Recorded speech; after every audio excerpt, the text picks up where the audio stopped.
నమస్తే అండి. అందరూ ఎలా ఉన్నారు? బాగున్నారా? సంక్రాంతి పండుగ రోజున మేము ఎలా పండుగ జరుపుకున్నామో మీతో షేర్ చేస్తా అండి. ఇంకా ఎంతైనా ఈసారి పండుగ కొంచెం ఇష్టంగా, కొంచెం కష్టంగా అయితే జరిగిందండి. ఏంటి డైలాగ్ వేస్తున్నావా అనుకుంటున్నారా? ఏంటోనండి కొంచెం బాధలు అలా వచ్చేసిందంతే. వీడియో ఎండ్ వరకు చూడండి, మీకే అర్థమవుతుంది ఆ బాధ ఏంటో. ఇంకా సంక్రాంతి విషయానికైతే వస్తే మనకి మొదటగా గుర్తు వచ్చేది ఏంటి? ముగ్గులు, పిండి వంటలు, కొత్త బట్టలు, పెద్దలకి ముక్కడం, గాలిపటాలు ఎగరేయడం, ఇంకా ముఖ్యంగా కోడి పంద్యాలు, ఇలా మరి ఎన్నో చెప్పుకోవడానికైతే ఉన్నాయి కదండి. ఎంతైనా మనం రోజు వేసే ముగ్గులు వేరు, సంక్రాంతి రోజు వేసే ముగ్గులు వేరు, అంతే కదండి. ఇంతకు నీకు ముగ్గులు వేయడం వచ్చా అని అడిగితే నాకు ముగ్గులు వేయడం అంటే ఇష్టమేనండి, కానీ నాకు అంతగా రావు. కలర్స్ మాత్రం బాగా వేస్తా, చాలా ఇంట్రెస్ట్ అండి కలర్స్ వేయడంలో. ఇంకా మా అమ్మ అయితే ముగ్గులు చాలా బాగా వేస్తుందండి. ఈ ముగ్గుకి కలరింగ్ అయితే నేనే వేశానండి. బాగుందా? బాగుంటే కమెంట్ చేయండి. ఇంకా లోపల గుమ్మంకి అయితే గుమ్మం ముందు అంటే స్టెప్స్ ఉన్నాయి కదా, స్టెప్స్ ముందు అయితే పెద్ద ముగ్గు వేద్దామని అనుకున్నాను, రంగోలీ టైప్ ఏమైనా వేద్దామని. కానీ ఇంట్లో పండగ కదండి, పనులే చాలా ఉన్నాయండి, అందుకే ఈసారి ట్రై చేయలే. నెక్స్ట్ ఇయర్ తప్పకుండా ట్రై చేస్తాను. ఇంకా స్నానం అయితే అయ్యాక గుమ్మానికి తోరణం, మామిడాకులు అన్నీ కట్టుకొని అలంకరించుకున్న తర్వాత దీపం అయితే పెట్టుకుంటామండి. మొదటగా అయితే దేవుడికి దీపం పెట్టుకొని నైవేద్యం పూజ అంతా కంప్లీట్ అయ్యాక అప్పుడు పెద్దలకి మొక్కుకుంటామండి.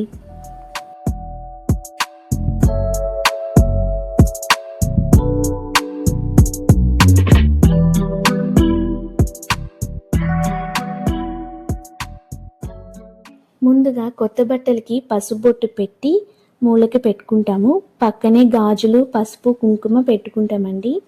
తర్వాత గోడకి 5 బొట్టులు పెట్టుకొని 5 ఇస్తరాకులు వేసుకుంటాము. 6వ ఇస్తరాకు తెలిసి తెలియని పెద్దలకి పెట్టుకుంటామన్నమాట. ఆకు పైన తాంబూలం పెడతాము. ఇంకా వండిన వంటకాలు అన్నీ పెట్టుకుంటామన్నమాట. 3 రకాల పళ్ళు పెడతాము. పరమన్నం, అన్నం, పప్పు, కలగూర, చారు, అరిసెలు, ఇలా అన్నీ వడ్డించుకుంటామండి.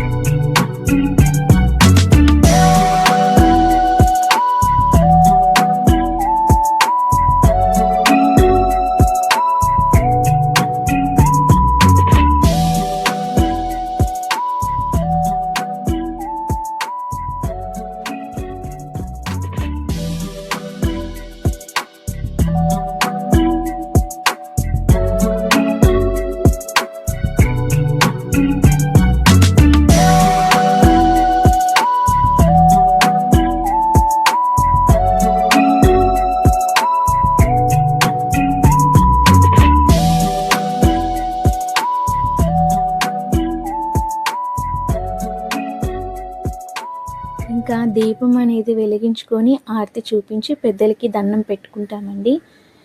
ఇలా అన్నమాట సెలబ్రేట్ చేసుకుంటాము. కానీ ఎంతైనా సరే ఓల్డ్ ఈస్ గోల్డ్ అనేది నిజమేనండి. ఎందుకని అంటారా? చిన్నప్పుడు అయితే ఎంతో సందడిగా ఉండేది. అమ్మమ్మ వాళ్ళ ఊరికి వెళ్ళేవాళ్ళం. ఇంకా హాలిడేస్ వచ్చాయంటే చాలండి, అస్సలు ఇక్కడ ఉండేవాళ్ళమే కాదు. నేనైతే ఉండేదాన్ని కాదు. అమ్మ వాళ్ళంటే ఇక్కడ పూజ చేయాలి కాబట్టి పెద్దలకి మొక్కాలి, వాళ్ళు ఉండాలి. నేనైతే ఉండేదాన్ని కాదు. లీవ్ స్కూల్ హాలిడేస్ ఇవ్విన వెంటనే ఇలా వెళ్ళిపోతాను అనమాట అమ్మమ్మ వాళ్ళ ఇంటికి. వెళ్ళి అక్కడైతే 3 days బాగా సెలబ్రేట్ చేస్తా. ఇంకా ముక్కనుమ అంతా అయిన తర్వాత అప్పుడు చెన్నైకి వస్తాను. 3 రోజులు కూడా కొత్త బట్టలు వేసుకొని అసలు ఇంట్లో కన్నా బయటనే ఎక్కువ తిరిగే వాళ్ళమే. ఎందుకంటే కోడి పంద్యాలని లేదా ముగ్గుల పోటీలని చాలా చాలా జరుగుతాయండి ఊర్లో. చాలా ముచ్చట ఇస్తుంది అక్కడ ఉండడానికి. ఎంతైనా చిన్నప్పుడు జ్ఞాపకాలే వేరండి. స్వీట్ మెమరీస్ కదా ఇవన్నీనా, అసలు మర్చిపోలేని మెమరీస్ కూడా ఉంటాయి. అలా అన్నమాట. సరే, ఇంతకు నాకు బాధ ఏంటో మీకు తెలుసా? ఈసారి పండగకి మా ఆయన రాలేదండి. కొంచెం పని పడి రాలేకపోయారు. ఎప్పుడు ఇలా కాలేదు, ఇదే ఫస్ట్ టైం. అందుకే కొంచెం ఏదోలా ఉంది అంతే. కానీ ఉంటే బాగుంటుంది. ఎప్పుడైనా సరే ఫ్యామిలీతో ఎంజాయ్ చేస్తేనే పండుగ బాగుంటుంది కదా. ఎన్నెన్నో అనుకుంటాం, అన్నీ మనం అనుకున్నట్టే అవుతాయా? ఇంకా ఇదన్నమాట వీడియో. సంక్రాంతికి మేము ముగ్గు ఎలా వేసామో చెప్పడం మాత్రం మర్చిపోకండి. అలాగే పండుగ మీరు ఎలా జరుపుకున్నారో చెప్పండి. ఫస్ట్ టైం చూస్తున్న వాళ్ళకి వీడియో కనుక నచ్చితే తెలుసుగా, లైక్ చేసి సబ్స్క్రైబ్ చేసుకోండి. Thank you for watching.